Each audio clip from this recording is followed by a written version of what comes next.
Salam sejahtera, terima kasih karena bersama dengan saya di Nazilin Unity Channel. Kali ini bukan lagi restoran daripada luar negara.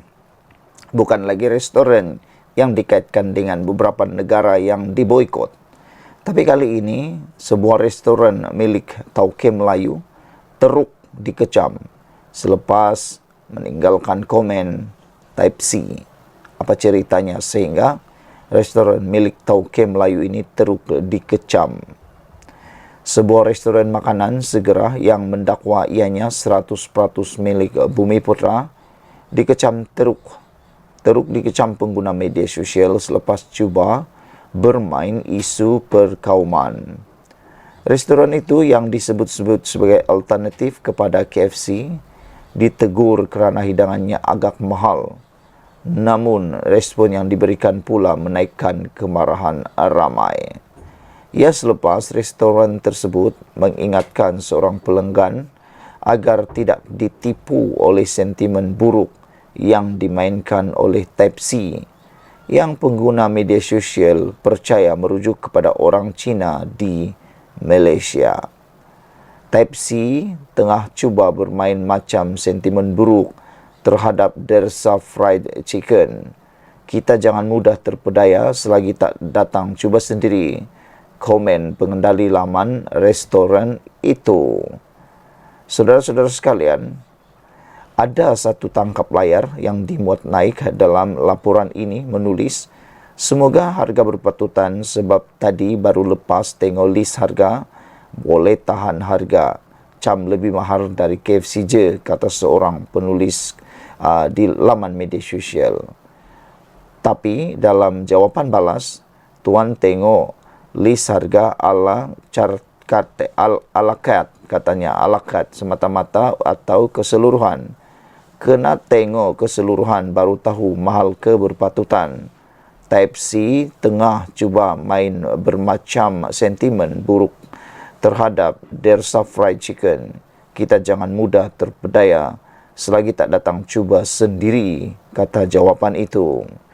Respon itu menyebabkan ramai yang berang selain memberi peringatan apabila sesuatu perniagaan menggunakan pakai sentimen perkauman, ia tidak akan bertahan lama, bukan saja di Malaysia tetapi di seluruh dunia. Tidak kurang juga di antara mereka mahu memboikot restoran berkenan. Ada seorang lagi penulis di laman X kata, siapalah handle media dorang ni? Takkan haya rempit, hancur teruk PR dekat media sosial, kata beliau. Konten pun entah apa-apa, kata seorang lagi penulis di ruangan X. Susulan itu, restoran yang dikatakan pemiliknya adalah Dersa Fried Chicken memohon maaf berhubung komen di media sosial yang menyebabkan netizen dakwa pihak restoran itu cuba bermain isu perkauman. Dalam satu kenyataan petang semalam, pemilik restoran yang mendakwa ia sebagai kesilapan yang tidak disengajakan. Mungkin terlalu banyak komen yang berunsur menjatuhkan, sedikit sebanyak mengganggu fokus admin kami, jelasnya. Pihak restoran itu berkata mereka telah memutuskan untuk tidak menjawab sebarang isu selepas ini bagi mengelakkan kesilapan sama berulang. Kami mengalu-alukan semua pelanggan kami di pelbagai lapisan masyarakat tanpa mengira bangsa atau agama. Semoga Malaysia yang kita kasih ini aman dan damai. Pihak pengurusan Dersa Fried Chicken sedang memberi tumpuan sepenuhnya kepada operasi restoran pertama kami yang baru buka pada 29 April lalu, katanya. Sekian dulu untuk kali ini. Jangan lupa tinggalkan komen anda, tekan butang subscribe. Bye-bye. Salam sejahtera, terima kasih kerana bersama dengan saya di Nazilin Unity Channel. Ini satu pendedahan yang pastinya anda tidak boleh lepaskan dan wajib anda share kepada semua orang. Persoalan besar, siapa sebenarnya membuncit dengan 277 bilion dalam tempoh 5 tahun ini. Sebanyak 277 bilion ringgit bocor dalam tempoh 5 tahun, iaitu dari tahun 2018 hingga 2023 seperti didedahkan SPRM Jumlah tertinggi ketirisan itu adalah angka yang menggemparkan, tegas Perdana Menteri. Datuk Seri Anwar Ibrahim berkata, keadaan itu membuktikan gejala rasuah membengkak di negara ini. Menurutnya, jumlah sebesar itu sepatutnya dapat digunakan untuk tujuan yang lebih bermanfaat. Ia termasuklah pembasmian kemiskinan, pembinaan infrastruktur seperti sekolah dan hospital, serta membantu golongan yang memerlukan. Sehubungan itu, Anwar menyeru semua pihak termasuk rakyat untuk berganding bahu bersama agensi penguatkuasaan seperti SPRM untuk membenteras gejala tersebut. Isu ini tidak boleh dipandang ringan. Anda memerlukan kesungguhan, komitmen, dedikasi dan keberanian serta memerlukan legislatif dan perundangan yang kuat untuk melindungi kita dari gejala rasuah. Dan paling penting, Anda perlu keberanian politik serta hala tuju yang jelas. Saya percaya dengan kekuatan ini, tekad politik yang jelas, supaya semua tidak sanggup dan tidak bersedia untuk berkompromi dengan rasuah, tegasnya. Anwar berkata demikian ketika berucap merasmikan Majlis Peluncuran Strategi Pembenterasan Rasuah Nasional 2024 hingga 2028 di Putrajaya hari ini. Beliau yang juga Menteri Keuangan berkata, NSCS melibatkan pelbagai agensi dan jabatan penguatkuasaan dengan tetap diterajui SPRM. Kita luncurkan agenda pembenterasan rasuah yang tentu tunggaknya masih SPRM, tetapi yang terlibat ialah semua termasuk LHDN, Lembaga Hasil Dalam Negeri, Polis Diraja Malaysia, Jabatan Immigration, Jabatan Kastam Diraja dan agensi-agensi lain yang harus memastikan negara ini beranjak daripada berketerlanjuran lalu dan lebih tertekad untuk membenteras gejala rasuah, ucapnya lagi. NSCS 2024-2028 akan menggantikan Pelan Anti Rasuah Nasional 2019 hingga 2023 dengan lebih memberi tumpuan terhadap keberkesanan usaha pencegahan rasuah, meningkatkan tata kelola dan integriti dalam pentadbiran perkhidmatan awam serta syarikat berkaitan kerajaan. Dalam masa sama, NSCS menggariskan strategi-strategi penting yang tertumpu pada peningkatan integriti, ketelusan dan kebertanggungjawaban merentas berbagai sektor di Malaysia. Ia merangkumi ahli politik, pentadbiran awam, perolehan kerajaan, penguatkuasaan undang-undang, institusi perundangan dan kehakiman, sektor swasta serta masyarakat. Sekian dulu untuk kali ini. Jangan lupa tinggalkan komen anda untuk isu yang paling panas ini. Siapa sebenarnya membuncit dengan 277 bilion ringgit dalam tempoh 5 tahun ini. Kita jumpa lagi. Bye-bye. Salam sejahtera, terima kasih kerana bersama dengan saya di Nazilin Unity Channel. Ini berita terburuk yang kita terima untuk Tun Mahathir, Mukriz dan juga Parti Pejuang. Baru-baru ini Mukriz menyatakan minat untuk bekerjasama dengan GRS untuk PRN Sabah dan dilihat Pejuang terdesak untuk mencari kerjasama dengan parti-parti politik. Selepas gagal dalam pilihan raya yang lepas, sehingga tiada satu pun parti mereka kerusi yang mereka menangi, dan lebih teruk lagi telah kehilangan wang pertaruhan atau wang deposit, dan ini menyebabkan mereka sukar untuk bangkit semula. Akhirnya, Pejuang mahu bekerjasama dengan GRS Sabah. Tetapi malangnya, berita mendukacitakan ini timbul dan muncul di hadapan muka Parti Pejuang. Tiada sebab kerjasama Pejuang, GRS PH Plus ada komitmen, kata pemimpin. Ketua Penerangan GRS, Johnston Bangkuai berkata, GRS selesa dengan PH Sabah, manakala Armizan Muhammad Ali mahu GRS PH Plus diperkukuh. Kerjasama Gabungan Rakyat Sabah GRS, Pakatan Harapan PH Plus, ingin diperkukuh dahulu, walaupun pejuang menyatakan minat mahu bekerjasama, kata Armizan Muhammad Ali.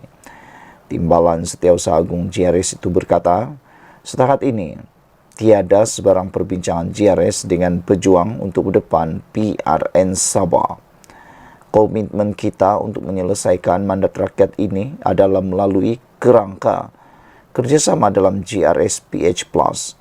Jadi, sebarang cadangan lain, ia tidak boleh daripada mana-mana individu di peringkat GRS untuk memberikan pandangan, tetapi ia perlu untuk mendapat konsensus dalam kerangka kerjasama sedia ada antara GRS dan PH+, katanya dipapar menurut Sinar Harian.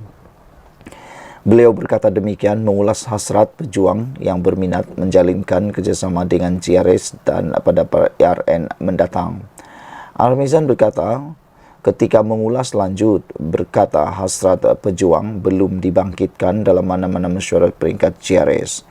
Yang penting bukanlah pandangan saya, tetapi GRS ini parti yang melibatkan pelbagai komponen, jadi ia perlu dirunding dan dibincangkan.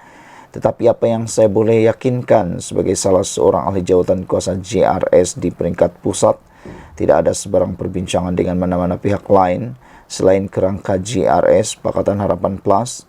Itulah kerjasama yang ingin kita perkukuhkan pada masa ini, katanya. Sementara itu, Ketua Penerangan GRS Johnston Bangkwai berkata, GRS selesa dengan PH Sabah untuk menerajui kerajaan negeri. Katanya tidak ada sebab untuk gabungan parti tempatan itu menjalinkan kerjasama dengan parti lain yang berpengkalan di Semenanjung Malaysia. Pada 4 Mei, Presiden Pejuang Mukhlis Mahathir berkata, partinya mengadakan perbincangan tidak rasmi dengan beberapa parti politik GRS untuk menjalinkan kerjasama. Beliau menyifatkan pemimpin GRS sebagai rakan lama yang kita berjuang bersama, menang dan hadapi cabaran bersama, kata beliau. Namun demikian, telah dipertegaskan oleh Johnston Bangkwai bahawa tiada kerjasama dan akan menolak kerjasama antara pejuang. Sekian dulu untuk kali ini. Jangan lupa tinggalkan komen anda, tekan butang subscribe. Bye-bye. Salam sejahtera. Terima kasih kerana bersama dengan saya di Nazlin Unity Channel. Hari ini kita digemparkan dengan keputusan daripada SPRM. Mahathir ditahan SPRM. Persoalan besar ini timbul dan telah dijawab oleh pengarah, iaitu Tan Sri Azham Baki. Ramai netizen yang sebenarnya agak simpati dengan nasib yang menimpa Tun Mahathir dalam usia yang sudah terlalu lanjut, tiba-tiba pula dikaitkan dengan pelbagai isu dan menarik perhatian kalau dia ditangkap atau ditahan dan didakwa pula.